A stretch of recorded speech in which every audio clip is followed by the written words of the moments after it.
My ex-wife erased me from my daughter's life, so her stepfather could replace me. Years later, I made sure she knew who her real father was, and my ex couldn't handle it. Hello, Reddit I plus here. When I first held my daughter in my arms, I felt something I'd never experienced before: purpose. I was 27, fresh into fatherhood, and though my marriage to Nicole had its cracks, I thought becoming parents would bring us closer. It didn't. Nicole changed after giving birth. Not just emotionally, but mentally. It wasn't postpartum depression. No, this was calculated. Cold. She stopped seeing me as a partner and started treating me like a nuisance. I chalked it up to stress, tried to be understanding.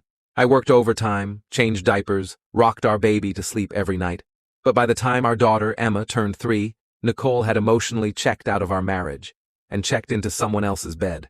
It was her boss, Raymond, a smug, clean-cut executive at her marketing firm. I found out through a receipt left in her purse, a hotel room booked every Thursday afternoon for months. When I confronted her, she didn't even deny it. She just shrugged and said, "We haven't been happy in years. You knew this was coming." That night, she told me she wanted a divorce and that she was seeking full custody of Emma. I thought it was a bluff. I was wrong.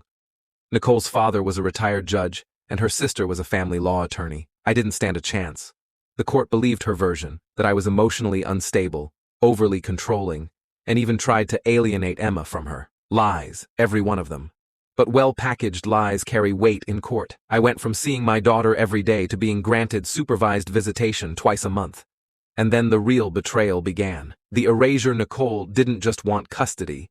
She wanted me gone. She changed Emma's last name to Raymond's, told her I was just a man mommy used to know. She coached her, filled her head with stories about how Raymond was her real father now. And when I tried to correct it during our brief, supervised visits, the visits were suspended. Nicole filed a restraining order, claiming I was confusing and scaring Emma. I still remember the day I read the judge's ruling. All communication with minor child is to be suspended until further psychological review. She cut me out of Emma's life like I never existed. That was when the depression hit. I spiraled.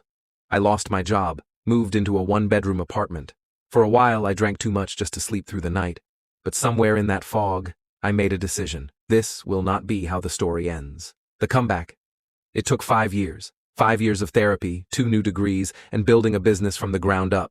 I started a cybersecurity consulting firm out of my apartment. By year 3, it was a multi-million-dollar enterprise.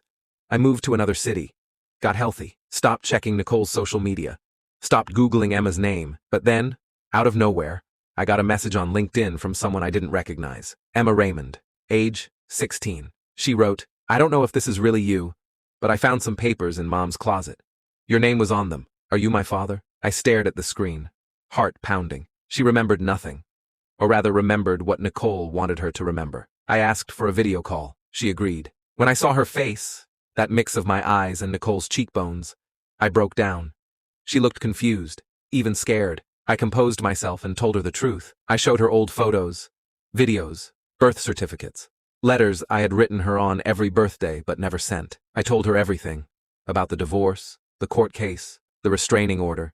She didn't believe me, not at first, but I had something Nicole didn't expect: the truth and cold, hard documentation. Emma asked to meet me in person, secretly. We met 3 more times over the next few months, and each time she asked more questions. She even requested a DNA test. I paid for it, no hesitation. The results? 99.999% match. The real crack came when I showed her a journal, Nicole's old pregnancy diary. I had taken photos of the pages before she threw it out during the divorce. One entry read, "He's not perfect, but he'll make a good dad. Even if we don't last, Emma will always know who her real father is." Emma went quiet after reading it. Then she started crying. And then, everything unraveled. The fallout. Emma confronted Nicole and Raymond. Nicole panicked. She called me, screaming into the phone that I had manipulated our daughter and that I brainwashed her with lies. I said nothing. I just emailed her a copy of the DNA results and a recording, a video Emma made, where she calmly explained that she deserved the truth. That was the last time Nicole ever contacted me. But the aftermath? Oh, it was brutal. Emma moved out, went to live with Nicole's estranged mother, who was horrified when she heard what her daughter had done. Raymond filed for divorce shortly after.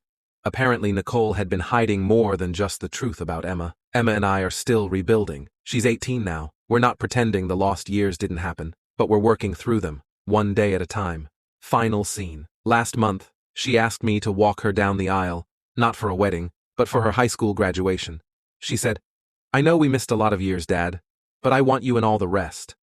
We walked side by side, cameras flashing, her classmates cheering. Nicole was there too, sitting in the back, sunglasses on. She didn't look at me once, but I saw her grip the seat tightly when the announcer said, "Emma Walker, escorted by her father, Lucas Walker." It wasn't revenge I wanted. It was recognition. And that moment gave me more peace than any courtroom ever could.